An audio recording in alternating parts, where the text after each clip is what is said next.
بسم اللہ الرحمن الرحیم۔ امید کرتا ہوں آپ سب لوگ خیر و عافیت سے ہوں گے۔ حضرت سلیمان علیہ السلام، پانچواں حصہ۔ حضرت سلیمان علیہ السلام نے اللہ تعالیٰ سے عرض کیا کہ میں تیری ساری مخلوق کی دعوت کرنا چاہتا ہوں۔ اللہ تعالیٰ نے فرمایا، مخلوق بے حساب ہے، تم کھلا نہ پاؤ گے، لیکن حضرت سلیمان علیہ السلام کے اصرار پر اجازت دے دی گئی۔ جگہ کے انتخاب، صفائی، انتظام و انصراف میں 8 ماہ لگے۔ قصاص انبیاء کے مطابق 60 لاکھ دیگیں، ہر ایک 17 گز لمبی چوڑی، جبکہ جامع التواریخ میں 2700 دیگیں جن کا طول عرض 1000 گز تھا، لگن تالابوں کی طرح بنائے گئے۔ 1000 گائیں ذبح کی گئیں، شاندار کھانا تیار ہوا۔ تمام مخلوق مدعو تھی کہ ایک مچھلی نے دریا سے سر نکال کر کھانے کی فرمائش کی۔ اسے انتظار کرنے کے لیے کہا گیا، لیکن اس نے کہا میں بہت بھوکی ہوں۔ حضرت سلیمان علیہ السلام نے سوچا کہ کیا فرق پڑتا ہے، کھا لیں۔ مچھلی نے اجازت ملتے ہی سارا کھانا ایک لقمے میں ختم کیا اور کہا مجھے ابھی بھی بھوک لگی ہے، میں روزانہ 3 لقمے کھاتی ہوں، یہ تو 1 لقمہ ہے، میں تو تمہاری دعوت میں بھوکی ہی رہی۔ جب تم کھلا نہ سکتے تھے تو لوگوں کو کیوں اتنی تکلیف دی؟ یہ سن کر حضرت سلیمان علیہ السلام لرز گئے۔ روزی دینے والا تو اللہ ہی ہے، استغفار کرنے لگے۔ حضرت سلیمان علیہ السلام تمام مخلوق خدا کی دعوت کی خواہش رکھتے تھے، لیکن اپنا یہ حال تھا کہ خود گھر کا سارا کھانا ضرورت مندوں میں تقسیم کر دیتے۔ ذریعہ معاش زنبیل سینا تھا، اس کو بیچ کر اپنا خرچ پورا کیا کرتے۔ جو خرید کر لاتے خود چکی پر پیستے، روٹی پکاتے اور کھاتے۔ ان کی عادت تھی کہ ہر شام بیت المقدس میں غریبوں مسکین روزے داروں کے ساتھ روزہ افطار کرتے۔ وہ اس بات پر ہمیشہ شکر گزار رہتے کہ یا اللہ تیرا کتنا کرم ہے کہ میں درویشوں کے ساتھ درویش اور بادشاہوں کے ساتھ بادشاہ ہوں اور پیغمبروں میں بھی شامل ہوں۔ ایک مرتبہ ایسا ہوا کہ بھوک نے بہت ستایا ہوا تھا۔ بےتاب ہو کر ایک دروازے پر دستخط دیکھ کر کہا کہ میں مسافر ہوں، مہمان ہوں اور بھوکا ہوں۔ خاتون نے انکار کیا کہ میں آپ کو گھر میں نہیں بلا سکتی، جب میرے شوہر روزگار سے واپس آئیں گے تب آپ کو کھانا کھلا دیا جائے گا۔ میں البتہ یہ کر سکتی ہوں کہ میرے باغ میں یہ وقت گزار لیں۔ آپ باغ میں جا کر انتظار کرنے لگے۔ اسی کیفیت میں نیند نے آ لیا۔ باغ میں ایک ناگ کا بسیرا تھا، وہ آیا اور آپ کی حفاظت کے لیے آپ کے گرد چکر لگانے لگا۔ شوہر باغ کے قریب سے گزرا تو یہ نظارہ دیکھ کر حیران رہ گیا۔ گھر آ کر بیوی سے ماجرا دریافت کیا اور نے ساری بات کہہ سنائی۔ شوہر اجنبی مہمان کو لینے باغ پہنچا اور یہ دیکھ کر حیران رہ گیا کہ خوفناک اور انتہائی زہریلا ناگ اب بھی آپ ان کے قریب اس طرح موجود ہے جیسے کسی قیمتی خزانے کی حفاظت کر رہا ہو۔ جب آپ جاگے تو ناگ نہایت خاموشی سے اپنے بل کی طرف چلا گیا۔ آدمی جان گیا کہ اجنبی کوئی معمولی انسان نہیں ہے۔ وہ آپ کو گھر لے گیا، بہت عزت سے 3 دن مہمانداری کی۔ اللہ تعالیٰ نے حضرت سلیمان علیہ السلام کو بے مثل و بے نظیر حکومت عطا کی اور نبوت سے سرفراز کیا۔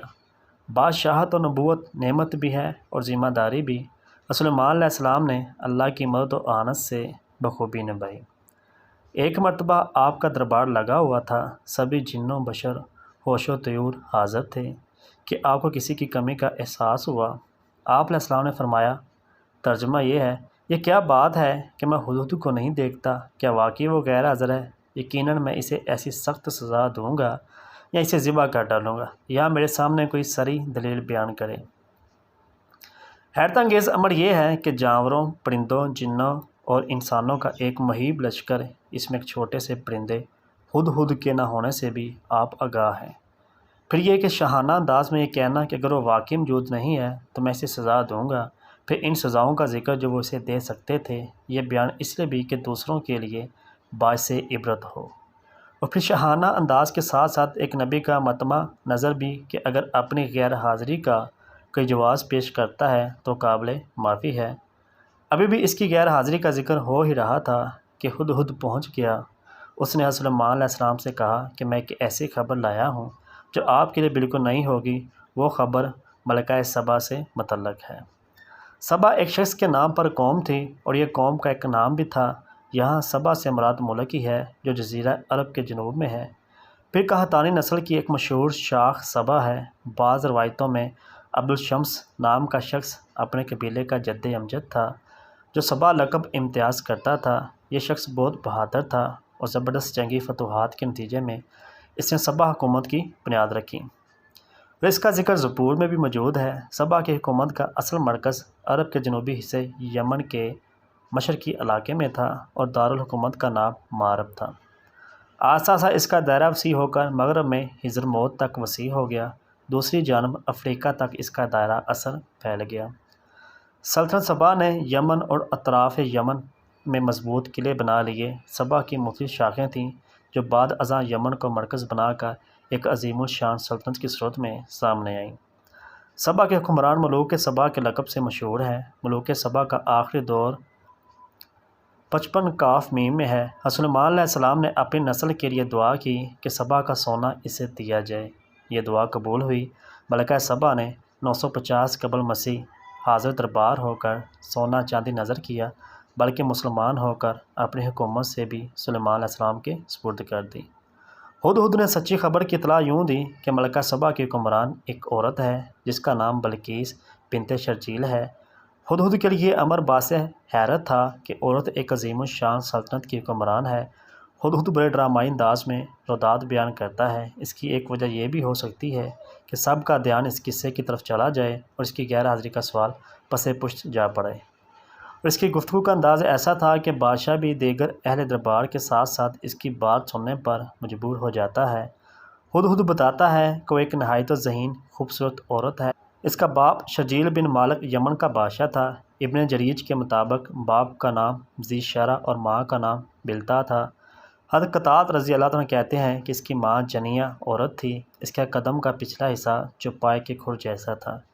اس کی ماں کا نام فاریہ تھا۔ ملکہ بلقیس سبا اعلیٰ درجے کی ذہین، معتبر اور دور اندیش حکمران خاتون ہے جو مسلح پسند بھی ہے اور حالات کو سنبھالنے کا شعور بھی رکھتی ہے۔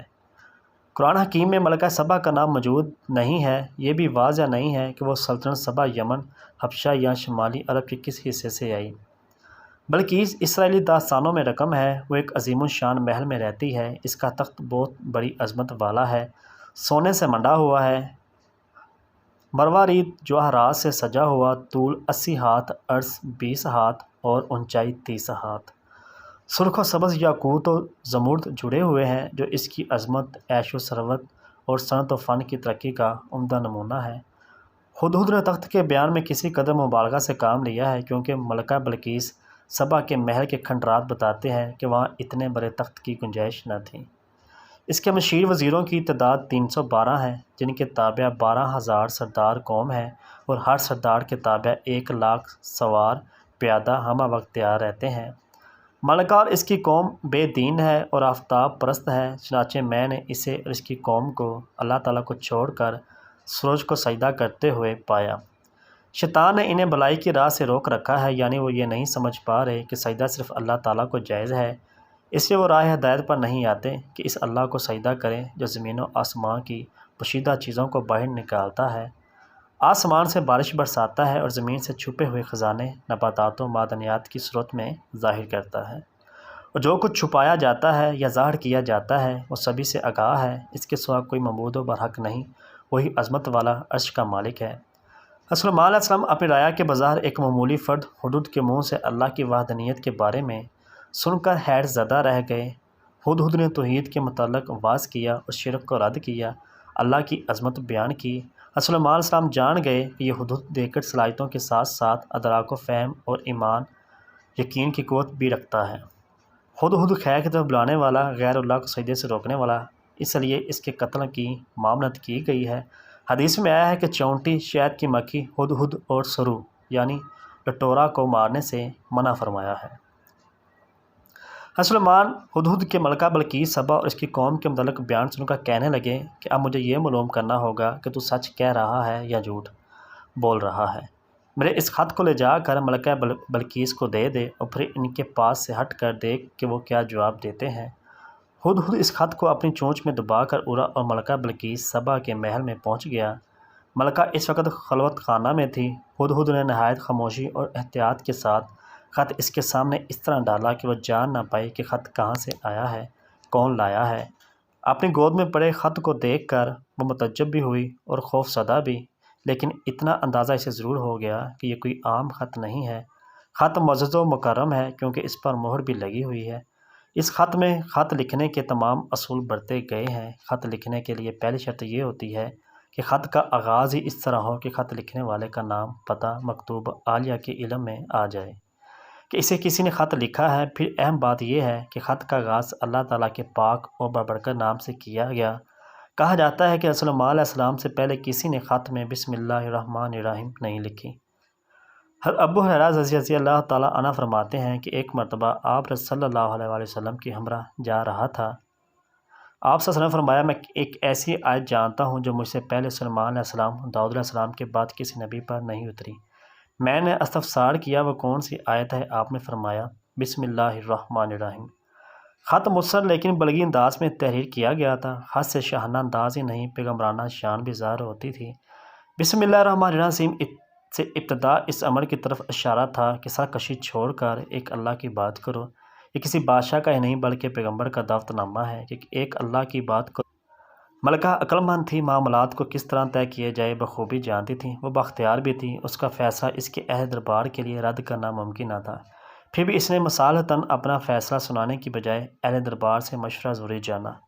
چنانچہ آپ نے تمام سرداروں کو دربار میں حاضر ہونے کا حکم دیا اور کہا، اے سرداروں، میری طرف ایک بہت ہی اہم اور وقت والا خط ڈالا گیا ہے جس میں مسلمان ہونے اور تابع فرمان بننے کی دعوت دی گئی ہے۔ تم سب جانتے ہو کہ میں کوئی فیصلہ تمہارے بغیر نہیں کرتی، تم رائے دو کہ ہمیں کیا کرنا چاہیے۔